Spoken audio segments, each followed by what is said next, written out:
ఈ formula race పై రేపు ఏసీబీకి లేఖ రాయనున్నారు తెలంగాణ సీఎస్. ఏసీబీకి వెంటనే లేఖ రాయాలని సీఎస్ ను ఆదేశించింది కేబినెట్. ఈ ఫార్ములా రేసింగ్ ఏజెన్సీ నిర్వాహకులకు కూడా నోటీసులు ఇచ్చే అవకాశం ఉంది.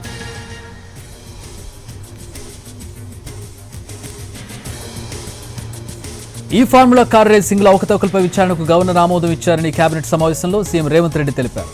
ఈ కార్ రేస్ అంశంలో గవర్నర్ న్యాయ నిపుణుల సలహాలు తీసుకుని అనుమతి ఇచ్చారని మంత్రి పొంగులేటి తెలిపారు. ఇకపై చట్టం తన పని తాను చేసుకుపోతోందంటున్నారు. కేటీఆర్ను అరెస్ట్ చేస్తే రాష్ట్రం అగ్నిగుండం అవుతుందనడం వారి అహంకార పూరిత మాటలకు నిరసనమన్నారు.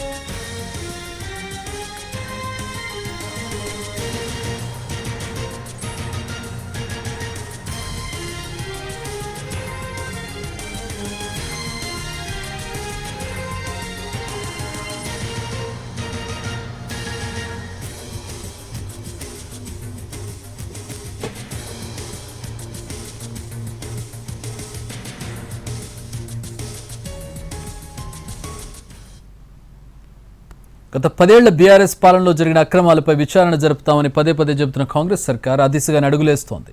ఇప్పటికే చాలా విషయాలపై విచారణ జరుగుతోంది. ఇందులో ఫార్ములా ఈ రేస్ కూడా ఒకటి. ఈ కేసు విచారణ ఏసీబీ చేతిలోకి వెళ్లిందని మంత్రి పొంగులేటి తాజాగా చెప్పడంతో మరోసారి వ్యవహారం రాజకీయంగా హాట్ టాపిక్ అయింది. సీఎస్ ద్వారా ఏసీబీకి లేఖ పంపుతామని ప్రభుత్వం చెబుతోంది. ఐఏఎస్ అరవింద్ కుమార్ పై కూడా చర్యలకు ప్రభుత్వం అనుమతి ఇచ్చిందని మంత్రి పొంగులేటి స్పష్టం చేశారు. మొదటి విడతలో 4-5గురిపై ఏసీబీ కేసులు నమోదు చేసింది.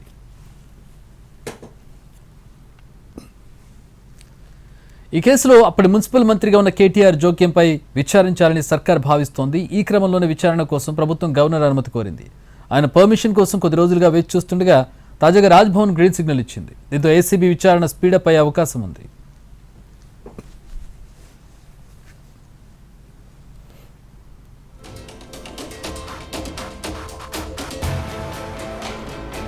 రాజ్భవన్ నుంచి గ్రీన్ సిగ్నల్ వచ్చిన నేపథ్యంలో ఫార్ములా ఈ రేస్ వ్యవహారం మళ్లీ హాట్ టాపిక్ గా మారింది.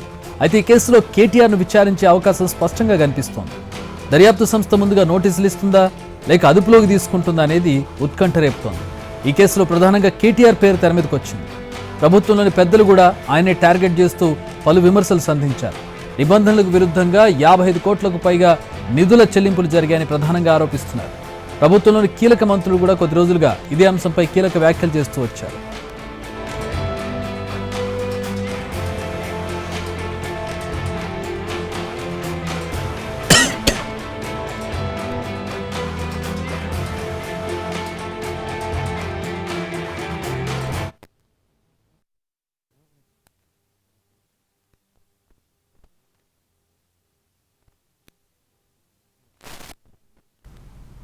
గత బీఆర్ఎస్ ప్రభుత్వ హయాంలో హైదరాబాద్ వేదికగా ఫార్ములా ఈ రేసింగ్ ఈవెంట్ నిర్వహించింది.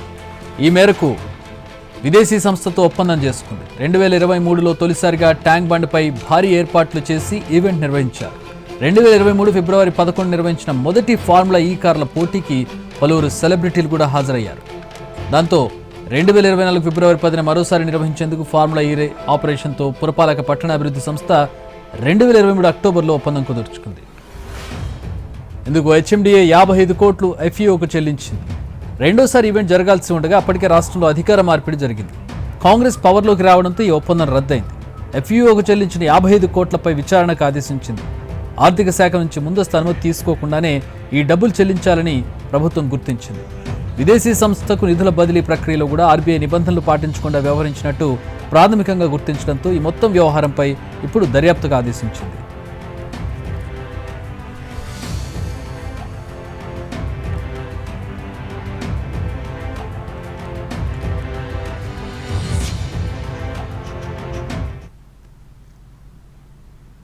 హైదరాబాద్ బ్రాండ్ ఇమేజ్ పెంచేందుకే ఈ ఫార్ములా రేస్ కంపెనీకి ముందుగా 55 కోట్లు కట్టామని ఇప్పటికే చెప్పారు కేటీఆర్. ఇందులో ఐఏఎస్ అధికారి అరవింద్ కుమార్ తప్పేమీ లేదని కూడా అన్నారు. ఆయన మంత్రిగా తానే నిర్ణయం తీసుకున్నారన్నారు. హైదరాబాద్ బ్రాండ్ ఇమేజ్ పెంచడానికి హైదరాబాద్ ని బాగా మనం ప్రపంచ పటం నుంచి ఆ రేస్ సర్కిట్లకు వెళ్ళి పోకుండా ఈవీలలో మొబిలిటీ వ్యాలీలో టాప్ ఛాంపియన్ చేయడానికి 55 కోట్లు అర్జెంట్ కట్టాలంటే కట్టినాం. దీని మీద కూడా అరవింద్ కుమార్ గారు ఫైల్ పంపిండ్రు, నేను సంతకం కూడా పెట్టినా. ఆయన తప్పేం లేదు, అది కూడా చెప్తున్నాను, కులా చెప్తున్నాను. మంత్రిగా నాదే బాధ్యత, నేనే సంతకం పెట్టినా, నేనే గవర్నమెంట్గా డిసిషన్ తీసుకున్నా.